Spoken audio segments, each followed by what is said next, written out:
Hi, thank you for watching Digging to China. I'm Dong Shuang. If you have not done so already, you can pause and subscribe to my channel now. Thanks in advance.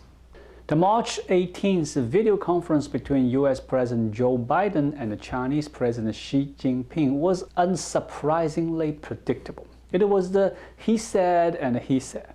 Biden warned about the implications and the consequences if China provides material support to Russia. Xi assured Biden that China didn't want the war and rejected sweeping and indiscriminate sanctions as dangerous for the world economy. This highly anticipated call was the first conversation between the two men since Russia's invasion and served to emphasize the political and economic decoupling is now moving forward. Companies are taking note. Xi craves stability ahead of the important 20th Communist Party conference late this year. The Chinese economy was already facing headwinds from debt crisis, a tipping point in the property sector, unemployment, stalled productivity, and slow population growth. COVID has surged, and the lockdowns and the restrictions could affect provinces accounting for nearly half of gross domestic product. Now, China also faces surging fuel, commodity, and food price in the wake of the invasion of Ukraine.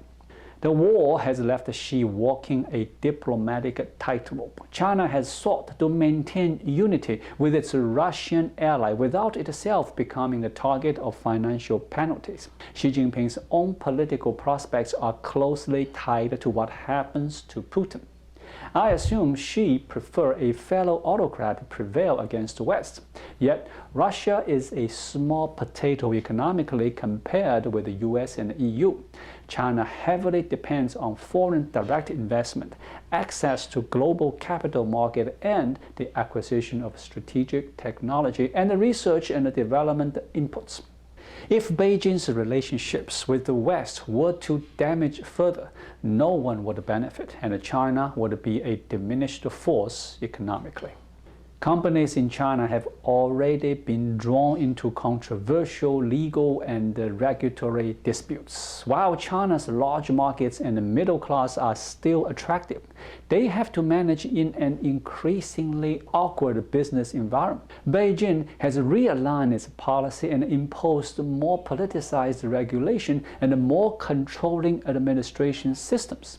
The business environment has deteriorated in the wake of the trade war, export controls, blacklisting of companies, market access restrictions, and human rights issues in Xinjiang and Hong Kong. COVID restrictions and closed borders have forced companies to reconsider the integrity of supply chains, to diversify away from single-source suppliers. Companies want to ensure that the business remain functional and not allow one product or material should be subject to new sanction or regulation. Foreign companies will find themselves increasingly subject to competing laws and regulations over sanctions, monopoly and competition policy, and national security. Companies might be forced to choose whether to follow Chinese laws and antagonize their home governments and shareholders, or to flout them and face a different music. It is true that the interdependence between China and the rest of the world cannot be quickly or easily ended. Nonetheless, decoupling has started and is likely to gather momentum in years to come. The consequences of the war in Ukraine and the threat of secondary sanctions against China over its support for Russia, or perhaps one day its actions on Taiwan, mean that for companies the prior alignment of corporate and national interests is pretty much over. If you observe from China's perspective, the decoupling has begun for a while already. Chinese President Xi Jinping has already begun to establish a new economic order with an explicit expectation that everyone, the Chinese public, domestic and foreign investors, and the world at large, will have to comply. China is decoupling well before anyone expected and has significantly raised the stakes for America and its partners to respond. In China, the post-1979 economic consensus was like this. In order to make China rich, it must open up to the tailwinds of globalization, trade, and investment.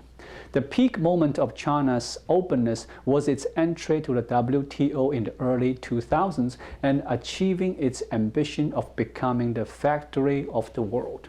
As Xi approaches the end of his second term and prepares to start a third, he is attempting to open a new chapter in China's history by seeking to sustain the Communist Party's hold on power. To achieve this goal, he is restructuring the economic, social, and political incentives away from winner-take-all capitalism. Xi is deeply suspicious about the rise of China's capitalist class and has been nervous about the prospect of someone like Jack Ma using his wealth and privilege to challenge the supremacy of the Communist Party in the future. During the Trump administration, the hostilities over trade and investment touched its peak. It was also the time Xi completed his consolidation over the levers of power. This first sign of China's decoupling came in 2020 when Xi announced the dual circulation strategy as a new model of economic growth. It has been described as a new development pattern where domestic and foreign markets can boost each other, with the domestic market as the mainstay. The rule-based international order which China advocated during an earlier era now essentially boils down to a Xi-based international order. For foreign investors eager to tap into China's enormous domestic market, the message from Beijing was clear. You play by our rules or don't play at all.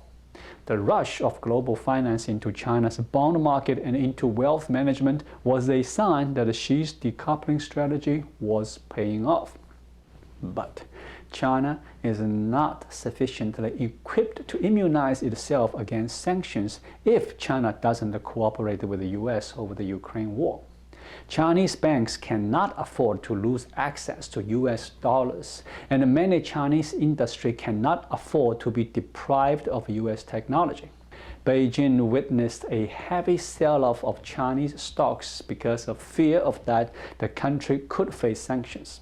The Chinese government had to make an urgent announcement that it would do nothing to invite sanctions in order to keep the financial markets safe and stable.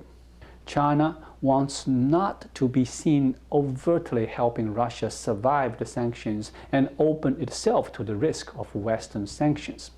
When Foreign Minister Wang Yi told his Spanish counterpart, China is not a party to the crisis and does not want the sanctions to affect China, that statement effectively put the no-limits friendship with Russia aside. China's ambassador to Ukraine declared in a media release that China will never attack Ukraine and we will help, especially economically. This is at a time when friend Russia needs economic help desperately. It is safe to say China-Russia no-limits friendship has boundaries. 2022 is an important year for President Xi Jinping. He would not want to be seen backing a loser. I assume that Xi hopes Russian force to prevail eventually, perhaps by taking the Ukraine capital Kiev. Until then, China will actively be pushing for ceasefire and will offer to rebuild Ukraine's shattered cities. Xi hopes that China's rebuilding help will oblige other countries to forget weeks of Chinese indifference to Russian invasion. Ukraine war also poured cold water on Xi about its ambition to invade Taiwan. There is no signs of China hastening to take advantage of a distracted West by attacking Taiwan. Unlike Putin, Xi appears to be more cautious. Thank you for watching. Please leave a comment and subscribe to my channel. Just click the subscribe button right here. I'll see you again shortly. Until then, be well.